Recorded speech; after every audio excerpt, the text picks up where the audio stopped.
Passionnés créateurs, bonjour à vous. On se retrouve aujourd'hui pour une nouvelle vidéo, toujours sur le thème de Noël. Et on va cette fois-ci s'attaquer à des porte-noms avec aussi un petit espace pour des bonbons à positionner sur votre table et comme vous pouvez le voir en forme de traîneau. On a donc le porte-noms sur une banderole avec ici le bas du traîneau qui va servir à glisser sur la neige. Au-dessus, vous pouvez voir que j'ai rajouté un petit peu de neige justement et avec de la décoration évidemment un petit peu partout. Comme vous allez pouvoir le voir au montage, c'est vraiment un tutoriel très simple en termes de montage. Il y a 4 ou 5 languettes à coller et après c'est surtout de la décoration. Et ça peut mettre aussi un petit peu de temps si comme moi vous avez des papiers qui ne sont pas colorés à l'intérieur et donc il faut les colorer. Ça peut prendre un peu de temps mais voilà. Sur Canva Workspace, vous ne pourrez pas le faire si vous êtes vraiment débutant. Il faut vous y connaître un petit peu en termes de montage de boîte et un petit peu sur Canva et en principe c'est un tutoriel relativement simple tout de même, mais ça vous pourrez le voir dans la suite de la vidéo. On va de suite passer au matériel et ensuite au tutoriel.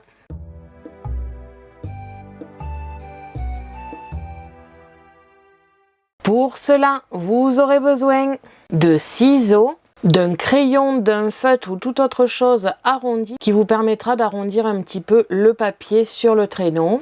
Un feutre noir pour écrire le prénom, un pinceau abîmé qui va vous servir à étaler la colle pour pouvoir mettre la fausse neige et bien sûr à nettoyer le plus possible. Mais le fait de prendre un pinceau qui est déjà abîmé, vous ne le regretterez pas après.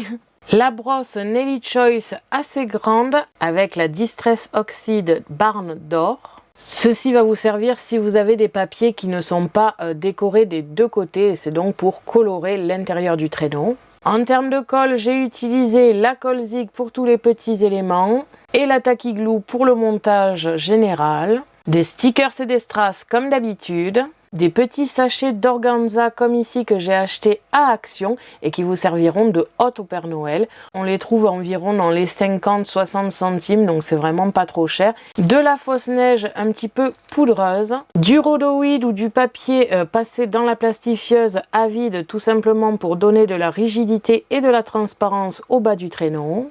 Du papier scrap comme d'habitude.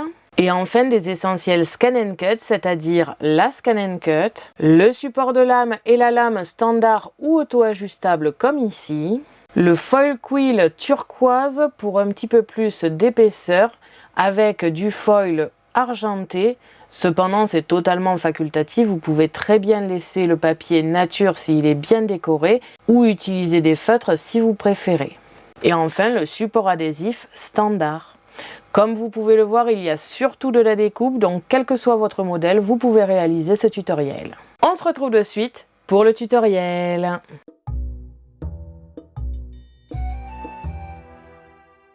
On se retrouve comme d'habitude sur Canva Workspace, le programme de la Scan & Cut, pour dans un premier temps analyser le modèle d'aujourd'hui et dans un second temps apprendre à le reproduire sur Canva. Bien évidemment, je le précise à chaque fois, la partie accélérée sur Canva Workspace peut être ralentie grâce aux options YouTube.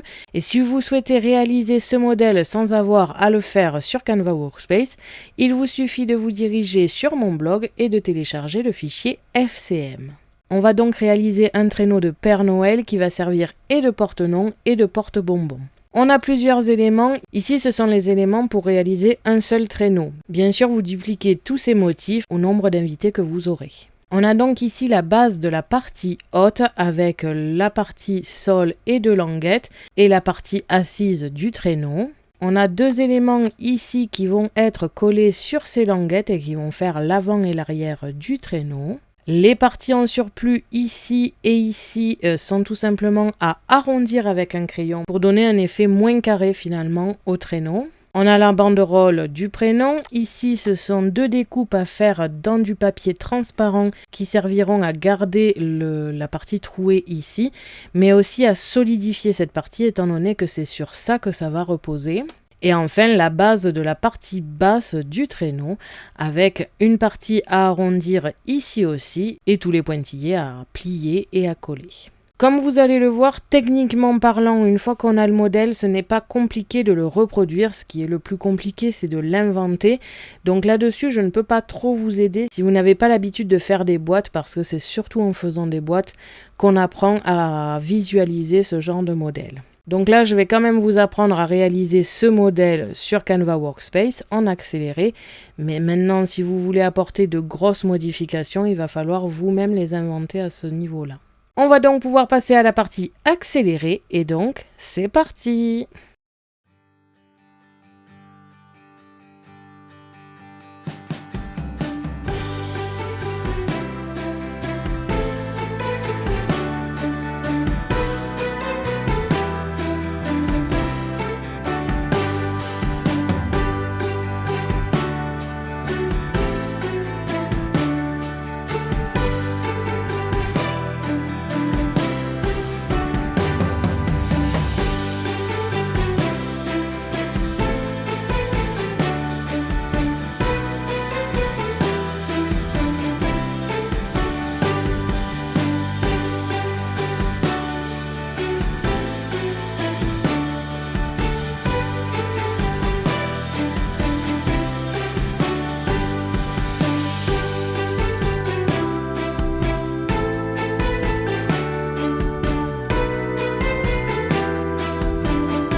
Quand vous avez terminé donc de réaliser ce motif, on va pouvoir se retrouver sur la Scan & Cut. Avant ça, je vais juste vous faire une toute petite précision. Cette partie ici, la base de la partie basse, ce sur quoi tout va reposer, je vous conseille quand même de le découper dans un papier épais. Ne faites pas ça dans un papier de 80 grammes parce que sinon ça ne va pas le faire, je vous le dis de suite. Personnellement, je les ai découpés dans les papiers holographiques d'Action qui sont quand même assez épais et rigides. Je pense que la limite d'épaisseur, ce sont les papiers 30 par 30 d'Action, c'est-à-dire du 220 grammes. Je ne vous conseille pas plus bas, sinon quand vous allez poser les bonbons, tout va s'aplatir. Donc voilà, une fois que vous avez votre motif qui est terminé, vous allez dans Fichier, exporter, transférer le fichier en FCM et on va pouvoir se retrouver sur la Scan & Cut. J'ai personnellement, avant la vidéo, transféré via Internet et enregistré sur la machine au cas où qu'Internet pose des problèmes encore cette fois-ci. Et donc, on se retrouve de suite sur la Scan & Cut.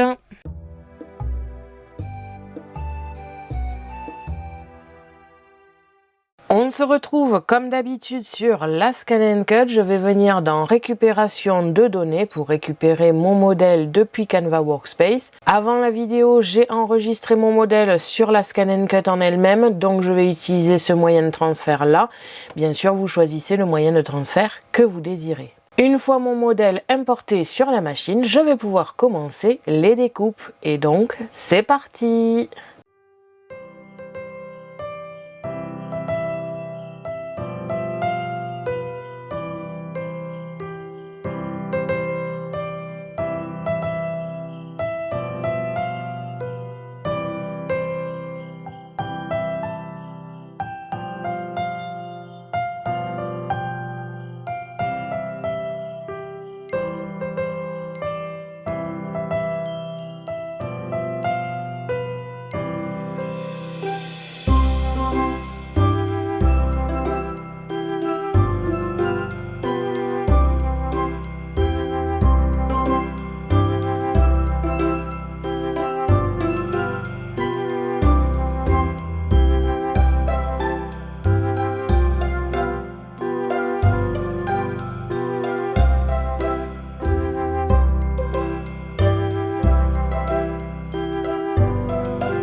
Quand vous avez terminé toutes les découpes, on va pouvoir passer au montage et à la décoration.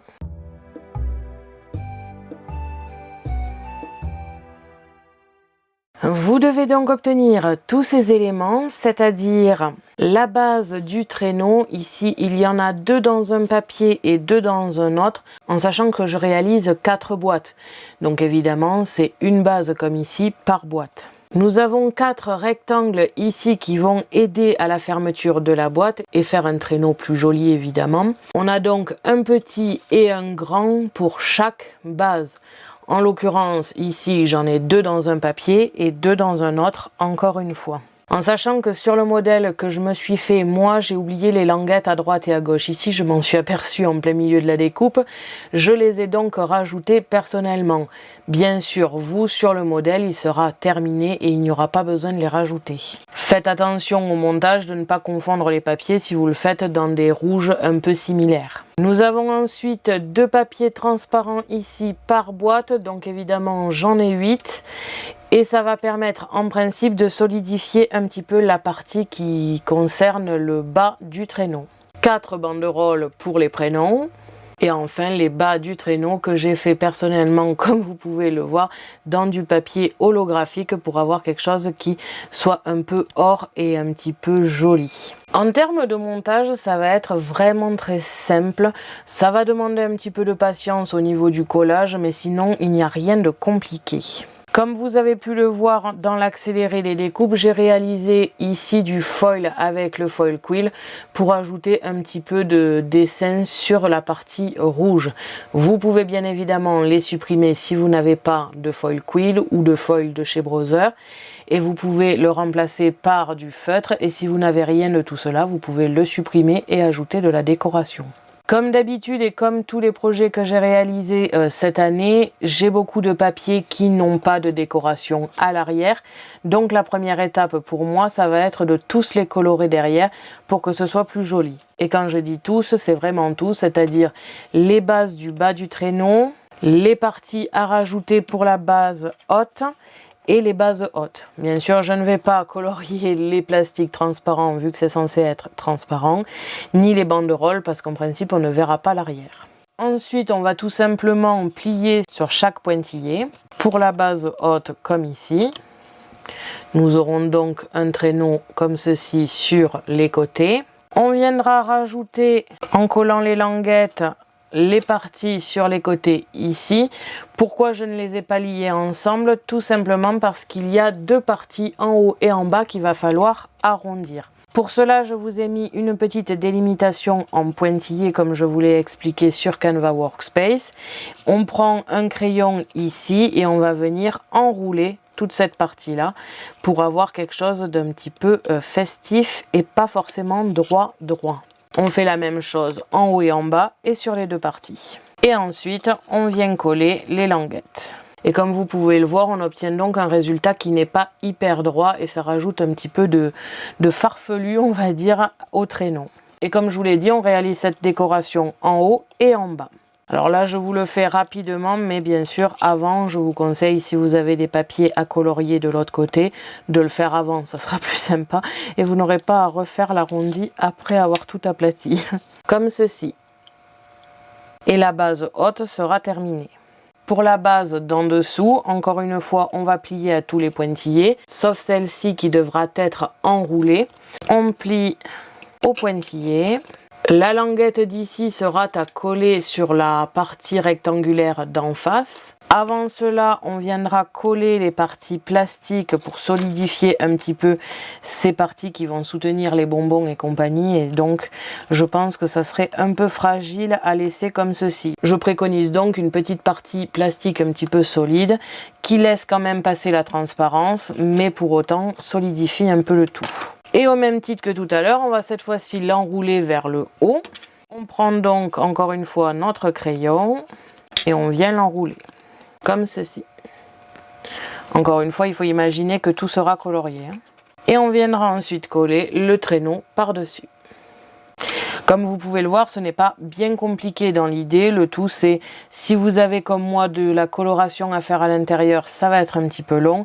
Et après, ça va être un peu long pour faire un petit peu de décoration.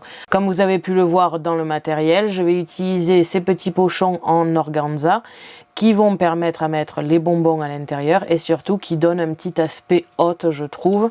Et donc dans ce petit traîneau, ça fera très joli. Mais pour l'instant, je vais passer à la coloration, ensuite au pliage et au montage, et enfin je collerai le tout ensemble. Et pour finir, je ferai la décoration. Comme je vous l'ai dit, c'est assez simple, je vais donc tout réaliser en accéléré, et donc c'est parti!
Donc voilà, une fois terminé ce que cela donne, j'ai mis dans celui-ci le porte-noms et les bonbons. Donc on a le résultat final qui est visible sur celui-ci. Sur les autres, je n'ai mis ni les noms ni les petites pochettes parce que j'attends effectivement d'avoir tous les noms des invités pour pouvoir le faire. Mais voilà, dans l'idée, on obtient quelque chose comme ceci avec la petite hotte et les bonbons, le porte-nom sur le côté. J'ai rajouté des strass comme vous pouvez le voir sur le long du traîneau ici, de la neige au-dessus et un stickers à l'arrière. Et comme vous pouvez le voir, on a terminé le traîneau. Il est très simple à monter. Pour être honnête, j'ai vraiment mis plus de temps à colorier l'intérieur qu'à réellement faire le montage. Après, ça prend un peu plus de temps pour la déco si vous souhaitez mettre un petit peu de neige et compagnie, de sorte à bien attendre que ça sèche, à bien secouer, et surtout en termes de nettoyage, ça y va aussi. Mais voilà, je trouve que le résultat est vraiment trop joli, trop mignon, et j'avais un petit peu peur que ça ne tienne pas ici le choc avec la finesse du dessin, et finalement avec la partie plastique à l'arrière ça tient très bien. Comme vous pouvez le voir, je peux y mettre les bonbons à l'intérieur, ça ne pose aucun souci en termes de stabilité. Donc voilà, le tutoriel est maintenant terminé et j'espère que celui-ci vous aura plu. Merci à tous d'avoir regardé ma vidéo, n'hésitez pas à me poser des questions ainsi qu'à me dire en commentaire ce que vous avez pensé de ce traîneau. Je vous invite à me suivre sur mon blog ainsi que mes réseaux sociaux que vous pouvez retrouver dans la description de la vidéo. À la prochaine pour de nouvelles créations.